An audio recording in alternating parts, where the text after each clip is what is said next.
1 week after we came back from New Orleans, he came over and broke up with me. But that's not when I knew the relationship was over. I knew when I was in New Orleans. And I suspect that New Orleans knew too. What it is, Homeschool Biscuits, my name is Caleb and welcome to The Cool Down. So at this point, Nate and I had been talking and together for about 6 months. I was madly in love with him. We had just finished celebrating my birthday, and we decided to do an impromptu New Orleans trip. In my head, something kept saying this is gonna make or break the relationship. It was so intense up until that point, and it just kept getting better. I was like, this is just gonna intensify our love. And for the first few days of the trip, I felt like it was right. We were on an early morning flight to New Orleans a few days before New Year's, and we just could not stop laughing, even though it was so early. And I remember making this perfect baby noise, you know, the ones that like sound super like artificial when they're in like movies or TV shows. Like it was, obviously I can't replicate it now, but it was just so spot on, and mixed with just laughing from whatever stupid thing we were talking about and all the inside jokes that we had. We just like burst out laughing for a extended period of time, and we just could not stop. That was the kind of relationship Nate and I had. We could just laugh over nothing. We had so many inside jokes. It was insane the amount of chemistry that we had. It was to a point where like we could say nothing and still be entertained by each other's presence and be comfortable. So we get to our Airbnb, which is about 10 to 15 minutes away from the French Quarter, and we have this gift box from the host, and inside of it lists all the to-do things and things nearby and the secret places and all this stuff. And on the left of the gift box is a glass, and the glass says Happy New Year's. And I was like, oh, that's cute. Let's do something with this on New Year's in my mind. So I take it out and put it on the counter or put it next to the bed, wherever I put it, right? So we finally get into the French Quarter, and our first meal is a first for the both of us since we had never had oysters. We pick a random spot. We're starving at this point. And so we're sharing our first experience with oysters. Now, that's a whole different story because I was like, I don't get it, but it doesn't taste bad. Right. Now, for the first couple of days, like everything just felt perfect. It felt like the city was helping us boost our relationship and also just showcase how good we are together with experiences, with music, just with everything. And then one night, we were walking the French Quarter, and we had a conversation that was very interesting. We started talking about religion, out of all places. So during this conversation, I don't remember every word that was said, but it was starting out with understanding and just kind of how we grew up similar but different and all these things. And then some way, shape, or form, it shifted. And we stopped understanding each other. It was just weird. And so we came to a point where we just kind of silently agreed to stop talking about it. We both knew that if we continued, it wouldn't be good for the trip or for our dynamic. Well, at least he decided to stop talking about it. My brain was still going a mile a minute and couldn't tell you why.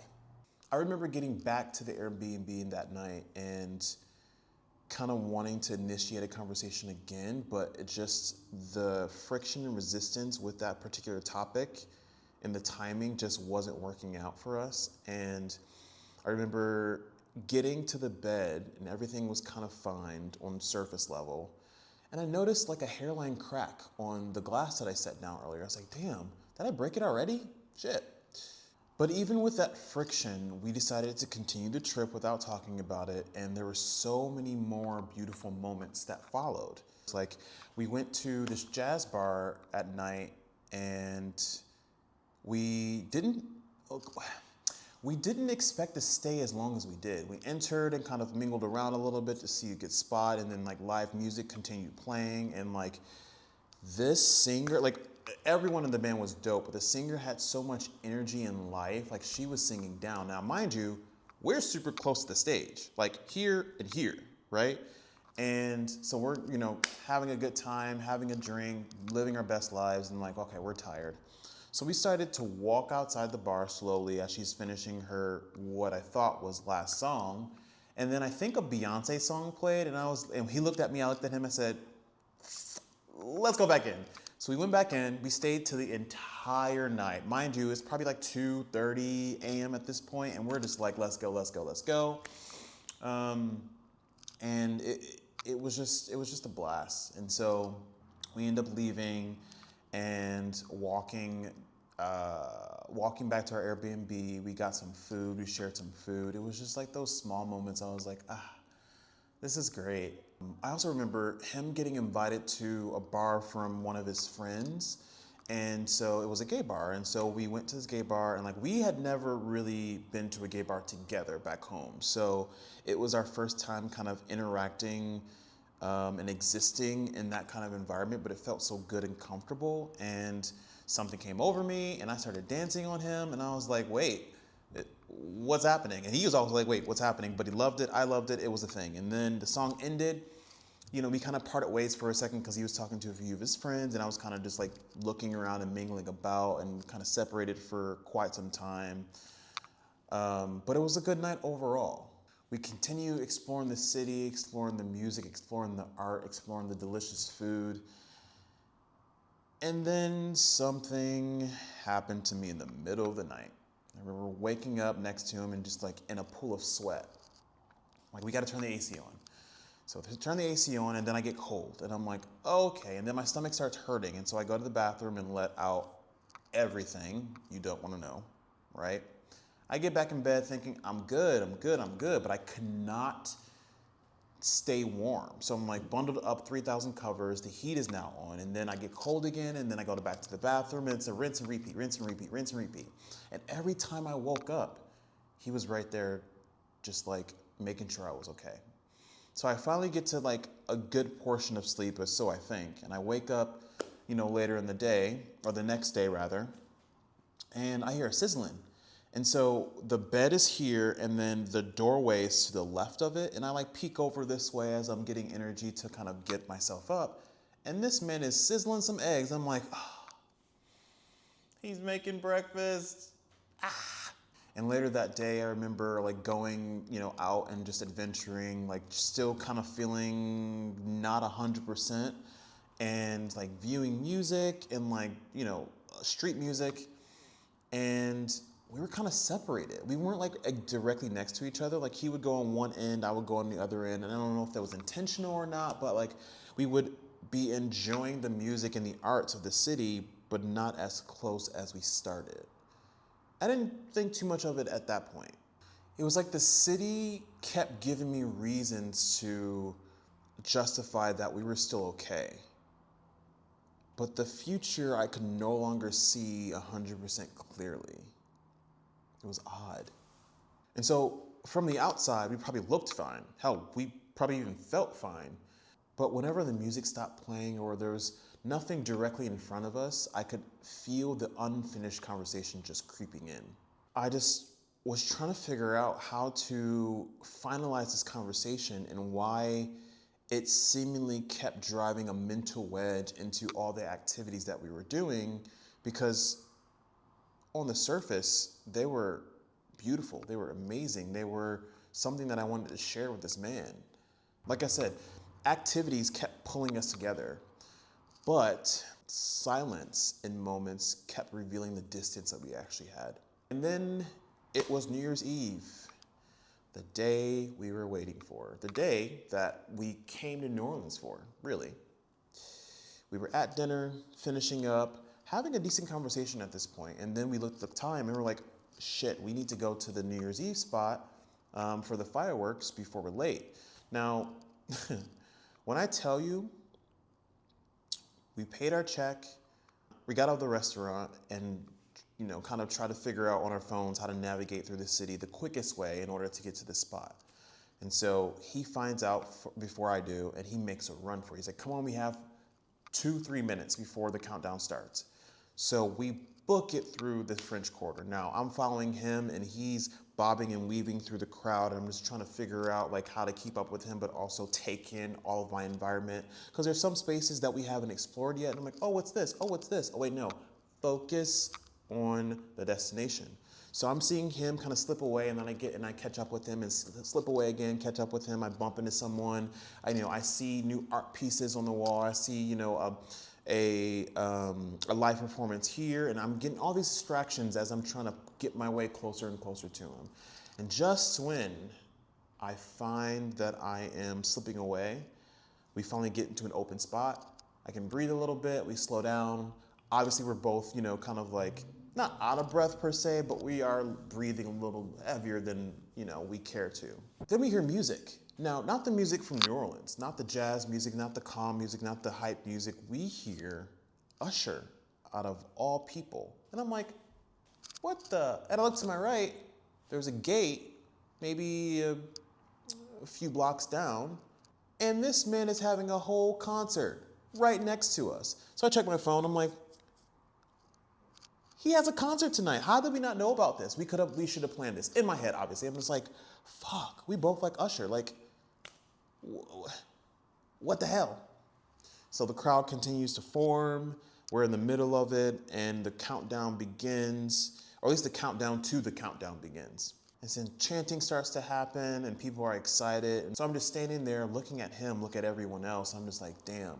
For a moment, everything just kind of floats away, and I am appreciative of this moment that I get to share with him. And so the actual countdown begins. 5, 4, he's looking around, we're getting closer and closer. 3, 2, people are excited, people are starting to, kind of make their way in towards each other, to couples, to random people, whatever it is. 1, Happy New Year, fireworks start going, I kiss him, he kisses me, and things continue to melt away, and it feels great. And we pull apart. And at that moment, I'm like, we're fine. We're okay.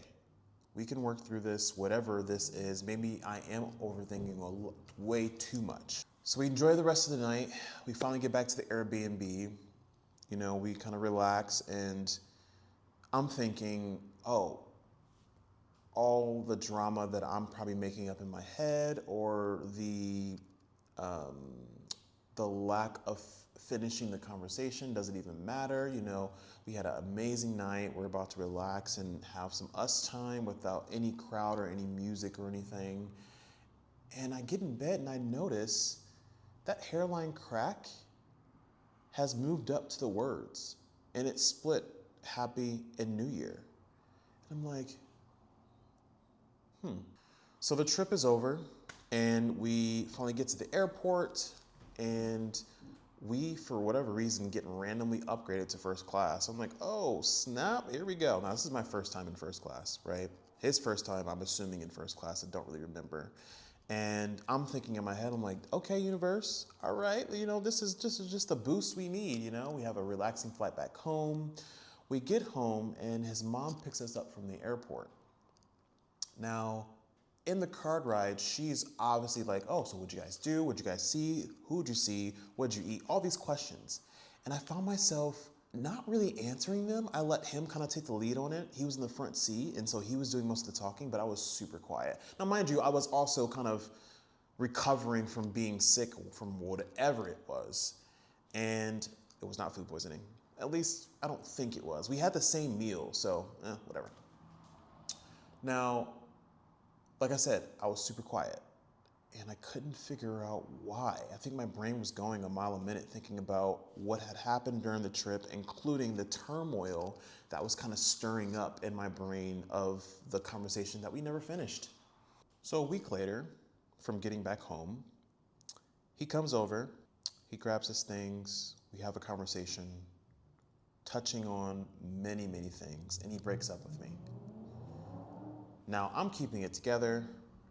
I'm saying I'm understanding certain things and not, and he leaves. The moment that door closes and locks, I start bawling.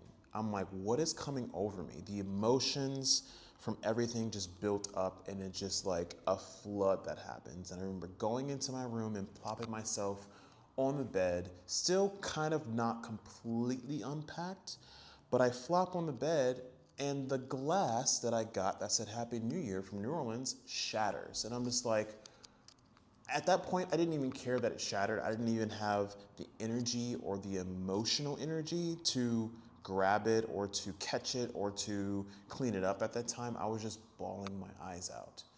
And then I'm thinking back like, damn, what actually happened during the trip that really highlighted the things he was talking about? And I kept thinking and overthinking as I do. And I was like, yeah, something in me knew already. And I suspect that the city knew as well. It was insane. It was emotional. It was something that I hadn't felt in a long time. And I don't remember the exact words that changed us. I remember the feeling. I remember the city. I remember the vibes and the energy. And I also remember that grief could begin long before someone says goodbye. Make good choices.